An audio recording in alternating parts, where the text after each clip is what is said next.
Guardians of the Tower by Randall Garrett. That morning, the sun rose bright and clear over the tower. John woke, clambered to his feet, and rolled his sleeping bag.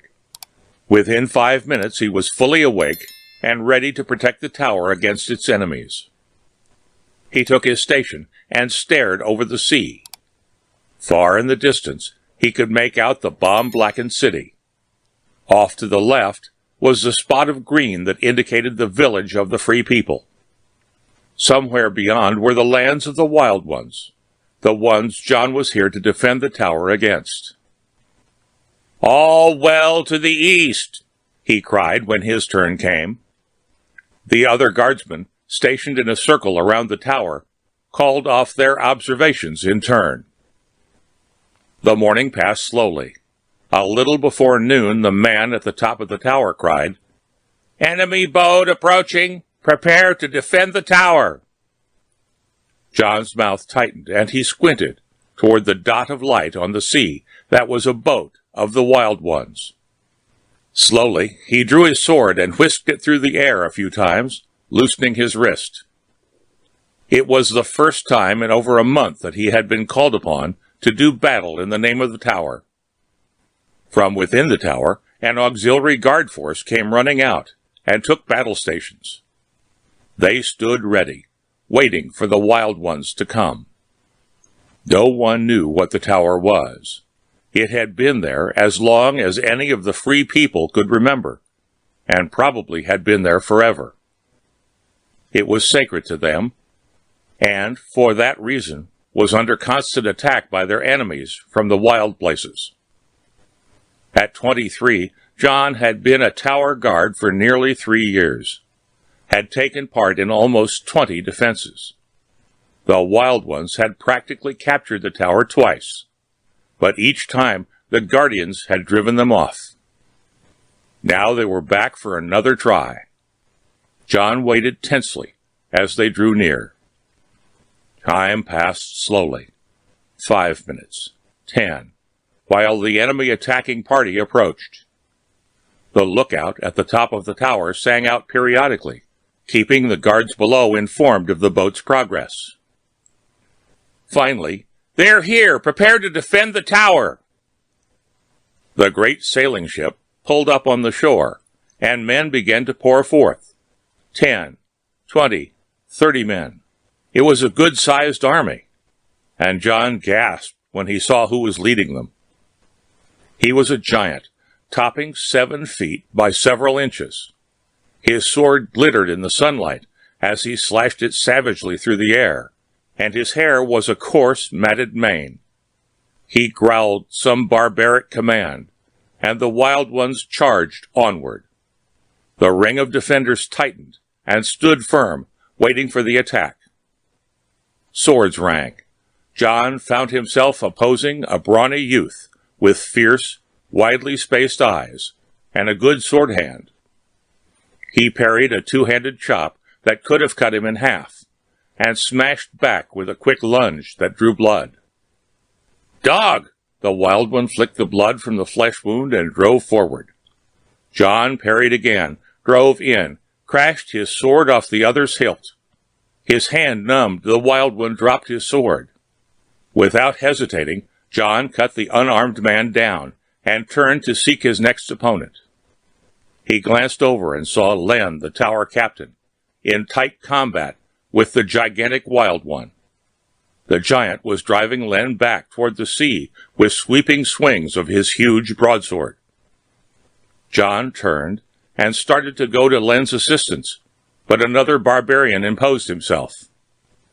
John whirled and leaped toward the battle, just as he saw Len fall to the giant's sword. Give back, someone yelled. "They're beating us!"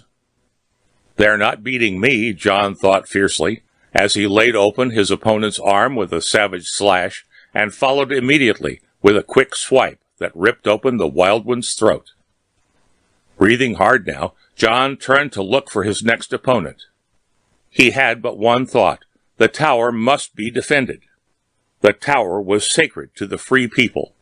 The tower must be defended. He found himself embroiled in another duel quickly enough. The barbarians seemed to be all over the place, cutting and slashing with their wild, untrained manner. A quick glance around told John that the tower guards were being driven back. Half a dozen of his childhood friends lay slain near him, and a river of blood trickled slowly through the grass. The barbarians were falling too, but their giant leader was indomitable, was wrecking death right and left in the ranks of the guardians. John killed his opponent and looked around.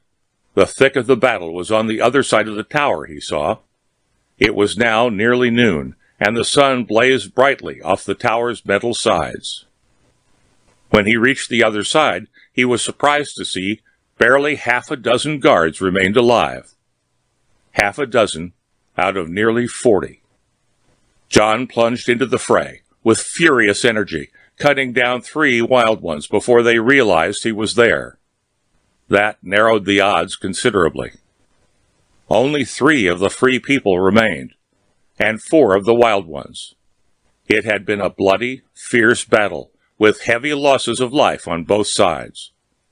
John's sword plunged into a barbarian's throat, and in that instant the giant's weapon cut the life from the man at John's side. 2 against 3 now. "Now!" John yelled, and drove down against one of the remaining wild ones. His slash ripped open the man's leg, but before John could apply the finishing touch, one of the other barbarians killed his man and lunged at John, who parried and dropped the man with a swift chop. The realization hit him suddenly. I'm all alone. And the gigantic wild one was moving slowly toward him to finish off the last of the tower guards. John set his lips grimly. So the tower would fall, after all, to the barbarians? Not lightly, he thought, and waited for the giant's advance. The sword the giant swung was nearly 4 feet long. It cut a sizzling swath through the air as he approached. John moved back up against the comforting bulk of the tower itself and prepared to defend the tower to the death. The giant charged. John parried his wild blow, felt the stinging shock ripple up his arm as their swords clashed together. He initiated an assault of his own, but the wild one laughed derisively and parried as if he were fighting a child. "Oh, free one! The tower is ours!" "Not yet," said John. "Not while I live." "How long will that be?" the giant asked. "Another minute, perhaps?" His sword swung through the air in a shining arc. John parried desperately, but the force of the blow was too great for him, and his sword went flying out of his numbed hands. He stood there, helpless, while the giant raised his sword for the final blow.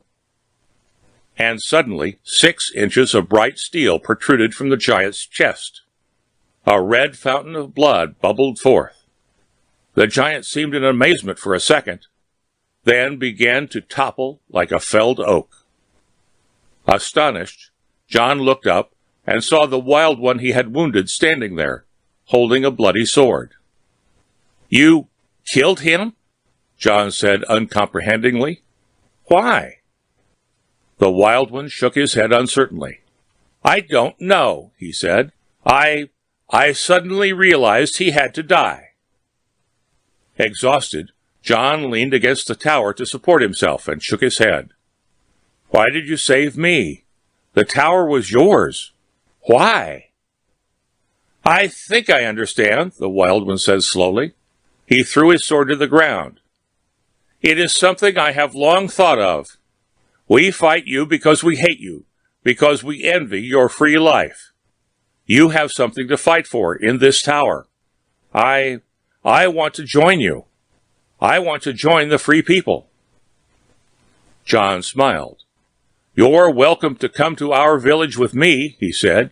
"We believe in freedom, the way the old ones did." "And the tower? What is its meaning?" John shrugged. "That we do not know, but we defend it because we think it is sacred to us, to freedom. The old legend, perhaps." He clapped the other on the back. "Come, friend, will signal the mainland that the battle is over and the tower still in free hands. He glanced up at the massive tower, at the huge statue of the woman with her hand outraised, stretching a torch over the harbor. I suppose we'll never know what the tower really was to the ancients, but to us it's a symbol of liberty. The end of Guardians of the Tower by Randall Garrett.